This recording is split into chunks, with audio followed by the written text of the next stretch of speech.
வணக்கம் நண்பர்களே. நான் உங்கள் astro Kuberan Arya divine success சேனலுக்கு உங்களை அன்புடன் வரவேற்கிறேன். இன்றைக்கு நாம் பார்க்க போகிறது சுட்டெரிக்கிற வெயில் அக்னி நட்சத்திரம் பற்றி தான். இந்த காலத்தில் என்ன செய்யணும், என்ன செய்யக்கூடாது, ஏன் இந்த காலத்தில் வெயில் இவ்வளவு கொடுமையாக இருக்குது, நம்ம முன்னோர்கள் இதுக்கு சொன்ன காரணம் என்ன, இந்த காலத்தை நம்ம வாழ்க்கையோடு எப்படி சமநிலையாக கடக்கலாம், இதெல்லாம் தான் இந்த பதிவில் தெளிவாக பார்க்க போகிறோம். ஒவ்வொரு ஆண்டும் அக்னி நட்சத்திரம் ஆரம்பிக்கிற போது இந்த விஷயங்களை நாம் ஒரு பதிவு மூலமாக உங்களுக்கு சொல்லிட்டு வர்றோம். இப்போ புதுசாக பார்க்குறவங்களுக்கும் இதுவரைக்கும் தெரிஞ்சுக்காமல் இருந்தவங்களுக்கும் இந்த வருடத்துக்கான முக்கியமான தகவல்களோட கூட வாழ்க்கையோடு தொடர்பான சில முக்கியமான விளக்கங்களையும் இங்கே பகிர்றேன். அக்னி நட்சத்திரம் ஏன் இவ்வளவு சூடாக இருக்கும், நிறைய பேர் கேட்குறீங்க. அம்மா, இந்த அக்னி நட்சத்திரம் ஏன் இப்படி சுடுது, ஏன் இந்த காலத்தில் மட்டும் வெயில் இவ்வளவு அதிகமாக இருக்குன்னு அதுக்கு நம்ம பாரம்பரியமும் ஜோதிடமும் இயற்கையும் சொல்கிற காரணங்கள் இருக்குது. சூரியன் ஒவ்வொரு மாதமும் ஒவ்வொரு நட்சத்திர பாதையில் பயணம் செய்கிறார்.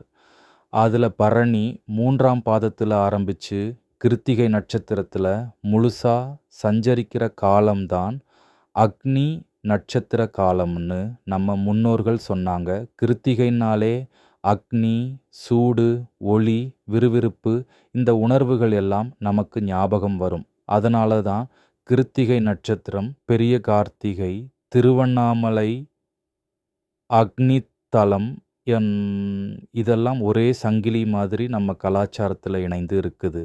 விஞ்ஞான ரீதியாக பார்த்தாலும் இந்த காலத்தில் சூரிய கதிர்களின் தாக்கம் அதிகமாக உணரப்படுறதால உடம்புக்கு வெப்பம், சோர்வு, தாகம், நீர்ச்சத்து குறைவு மாதிரி பிரச்சனைகள் அதிகமாக வரக்கூடும். இந்த காலத்தில் என்ன செய்யணும், முதல்ல தண்ணீர் அதிகமாக குடிக்கணும். இதுதான் முக்கியம். விரதம் இருந்தாலும் கூட தண்ணீர் குடிக்க மறக்கக்கூடாது. மற்ற காலங்களில் குடிக்கிறத விட இந்த காலத்தில் 2 மடங்கு கவனமாக தண்ணீர் குடிக்கணும். மோர், இளநீர், பழச்சாறு, நீர்ச்சத்து நிறைந்த காய்கறிகள், பழங்கள், பழைய சாதம், கூழ் மாதிரி உடம்பை குளிர்ச்சியாக வைக்கிற உணவுகளை சேர்த்துக்கலாம். ஏசி ரூமில் மட்டும் அமர்ந்திருக்காம கொஞ்ச நேரம் இயற்கையாக உடம்புக்கு வேர்வை வர்ற மாதிரி இருக்கணும். சிறிது நேரம் ஏசி, சிறிது நேரம் ஆஃப், இப்படி சமநிலையாக பார்த்துக்கணும். வெளியே போகணும்னா அவசியமாக இருந்தால் மட்டும் போங்க. குடை எடுத்துக்கோங்க. தண்ணி பாட்டில் இல்லாமல் வெளியே போகாதீங்க. முடிஞ்சவரை நண்பகல் வெயிலை தவிர்க்கணும். சைனஸ், உடல் சோர்வு, நீர்ச்சத்து குறைவு, தலை சுற்றல் மாதிரி பிரச்சனை இருக்கிறவங்க இன்னும் கூடுதல் கவனமாக இருக்கணும். இந்த காலத்தில் என்ன செய்யலாம்? அக்னி நட்சத்திரம் ஒரு தடைக்கு மாதிரி இல்லை. சில விஷயங்களை நம்ம கவனமாக செய்யணும். சில விஷயங்களை அமைதியாக திட்டமிட்டு செய்யலாம். வாடகை வீடு மாறலாம். அவசியம் இருந்தால் குடி போகலாம். ஏன்னா அது தற்காலிகமான மாற்றம். திருமண வேலைகள் செய்யலாம். பேச்சு தொடங்கலாம். பூ வைக்கலாம். நிச்சயதார்த்தம் செய்யலாம். கல்யாணத்துக்கான முன்னேற்பாடுகள் செய்யலாம்.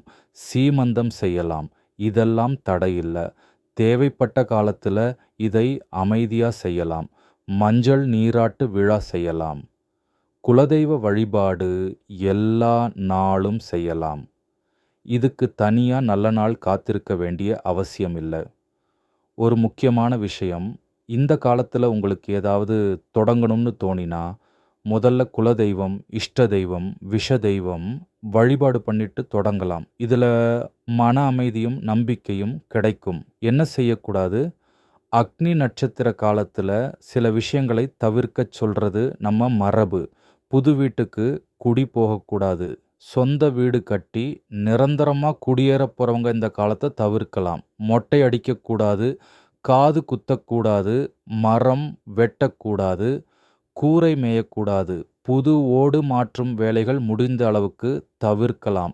அதே போல தூர பயணங்கள் கூட இந்த காலத்தில் முடிந்த அளவுக்கு குறைக்கலாம். வெயில் அதிகமாக இருக்கும்போது நீண்ட தூர பயணம் உடலை ரொம்ப சோர்வாக்கும்.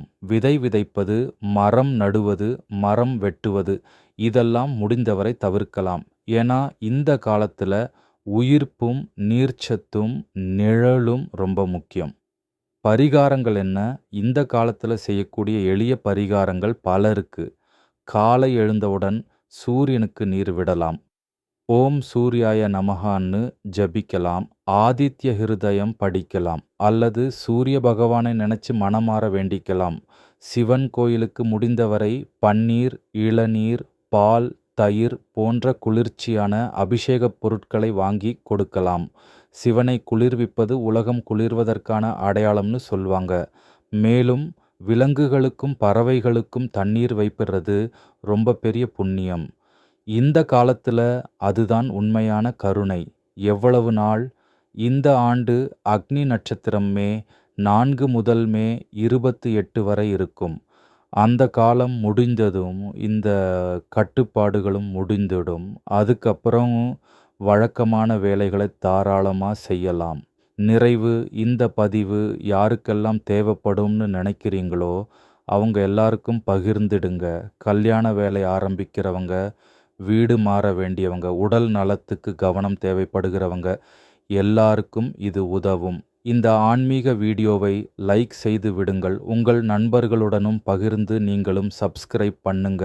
அப்புறம் உங்களுக்கு இன்று என்ன நடக்க வேண்டும் என்பதை கமெண்ட் பண்ணுங்க. நல்லதே நடக்கட்டும். வாழ்க வளமுடன்.